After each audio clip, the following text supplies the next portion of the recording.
Selamat pagi mahasiswa dan mahasiswi dari Fakultas Teknologi Pangan Universitas Terbuka. Kembali bersama saya, Tutor Niken Yunianti Rahayu Magister Sains di sesi ke-8. Ingat ya, sesi ini adalah sesi terakhir kita untuk mempelajari secara online materi kuliah sanitasi dalam penanganan pangan. Kemudian untuk menutup di beberapa sesi pembelajaran online ini, saya mau mereview beberapa materi dari sesi pertama hingga sesi yang terakhir. Nah, untuk yang sesi pertama itu kita mempelajari jenis dan sumber kontaminan pangan. Ketika saya cek di forum diskusi, sudah ada banyak sih teman-teman yang sudah mampu menjelaskan jenis pangannya untuk bahan pangan untuk jenis tertentu, kemudian bisa menyebutkan kontaminan yang mungkin ada, kemudian bagaimana cara menangani supaya kontaminan itu tidak sampai mengkontaminasi manusia yang memakannya. Kemudian sudah bisa juga sampai menyebutkan jenis mikroorganisme apa yang ada di dalam bahan pangan tersebut. Kemudian di sini kita dituntut di materi pertama ini, teman-teman yang kuliah di teknologi pangan, adalah untuk mengetahui berbagai macam jenis mikroorganisme atau mikroba yang ada di dalam pangan. Nah, di situ kita bisa menganalisa kira-kira jenis kontaminan apa dan bagaimana cara mencegahnya, kemudian bagaimana cara menanganinya supaya tidak menjadi sumber keracunan bagi makhluk hidup selanjutnya atau manusia yang memakannya. Kemudian untuk sesi yang kedua,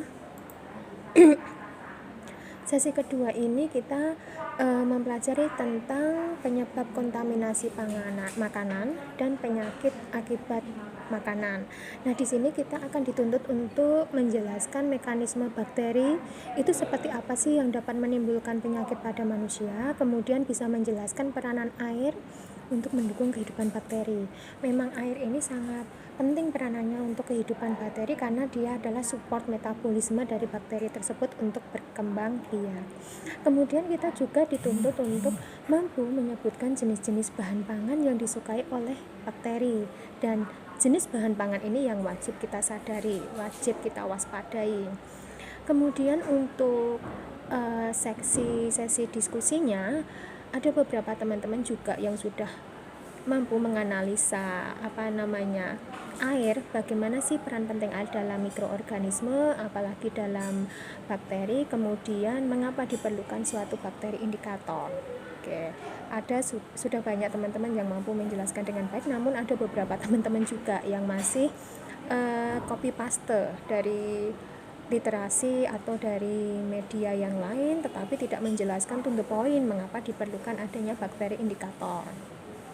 Kemudian untuk sesi yang ketiga kita belajar tentang mikroba indikator dan cara mendeteksi mikroba kontaminan dalam bahan pangan. Nah, ini ada beberapa jenis deteksi ya. Nah, di sini yang perlu kita pahami adalah apa sih peranan coliform sebagai mikroba indikator, kemudian peranan enterokoki, serta menjelaskan enterobacteriaceae sebagai mikroba indikator. Kemudian untuk diskusinya di forum diskusi di sini sudah banyak teman-teman yang bisa menyebutkan analisis apa yang kita gunakan, MPN ataukah total com ataukah ese berat. Walaupun demikian, sebagian besar masih banyak yang belum memahami kita milih yang mana kasusnya, untuk bahan pangan yang seperti apa, kemudian untuk produksi yang berupa bahan makanan apa, produksinya besar atau kecil, dan seterusnya. Nah, saya harap untuk yang materi di sesi ketiga ini teman-teman bisa mempelajarinya sekali lagi ya, mikroba indikator dan cara mendeteksi mikroba kontaminan dalam bahan pangan itu lewat literasi, literatur atau sumber pembelajaran dari berbagai media yang lain, yang pastinya sumber belajar yang terpercaya. Kemudian untuk sesi yang keempat kita belajar tentang pengendalian mikroba dalam bahan pangan. Kemudian untuk sesi diskusinya di sesi keempat ini adalah teman-teman disuruh untuk menentukan bahan pangannya seperti apa, kemudian teman-teman bisa menentukan kondisinya seperti apa, kemudian pengendalian mikroorganismenya seperti apa. Oke, sudah ada banyak teman-teman yang sudah tepat, namun masih ada beberapa yang perlu digali dan dipelajari lebih lanjut lagi. Untuk sesi kelima, kita belajar tentang higienis pekerja. Ini mungkin materinya lebih mudah dari materi sebelumnya. Nah, tetapi di sini teman-teman masih banyak yang memberikan tanggapan diskusi itu kurang to the point dengan pertanyaan yang dimaksud. Jadi yang saya harapkan di sini ketika teman-teman memberikan tanggapan pada forum diskusi, cobalah untuk bisa menjawab pertanyaan itu sesuai dengan perintah soalnya, to the point aja.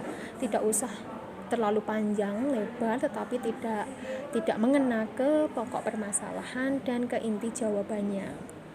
Nah, di sini ada di tugas kedua juga sama, masih banyak teman-teman yang kurang to the point ya ke inti jawabannya.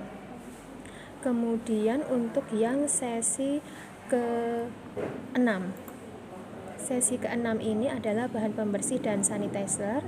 Ini juga teman-teman tinggal menyebutkan apa sih perbedaan antara sabun dengan sanitizer dan bagaimana cara kita untuk bisa membersihkan alat-alat produksi untuk proses pengolahan industri pangan. Kemudian kita bisa menyebutkan jenis-jenis bahan pembersih atau sanitizer untuk olahan, tergantung jenis olahannya seperti apa, apakah berlemak, apakah berair, ataukah yang lainnya.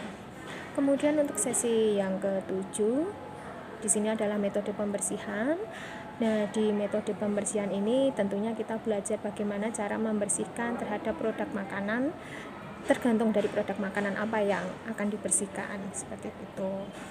Kemudian di sesi yang ke-8 ini kita akan belajar tentang sanitasi air dan lingkungan. Jadi sanitasi air dan lingkungan itu sangat erat hubungannya dengan mekanisme sanitasi pengolahan pangan. Jadi semisal bahan pangannya sudah terkontrol dengan amat bagus, amat baik, tetapi kalau sanitasi air dan lingkungannya buruk, itu pun akan mengkontaminasi bahan pangan yang kita produksi. Nah, untuk selanjutnya silahkan teman-teman bisa masuk ke sesi ke-8, kemudian langsung masuk ke dalam forum diskusi. Cobalah untuk bisa memberikan feedback terhadap jawaban teman. Jadi tidak harus menjawab pertanyaan, tetapi cobalah berilah feedback, tanggapan-tanggapan sesuai dengan apa yang Anda dapatkan selama Anda belajar mandiri lewat modul dari Universitas Terbuka itu sendiri. Sekian informasi sapaan saya di sesi ke-8. Terima kasih, selamat belajar, sukses selalu.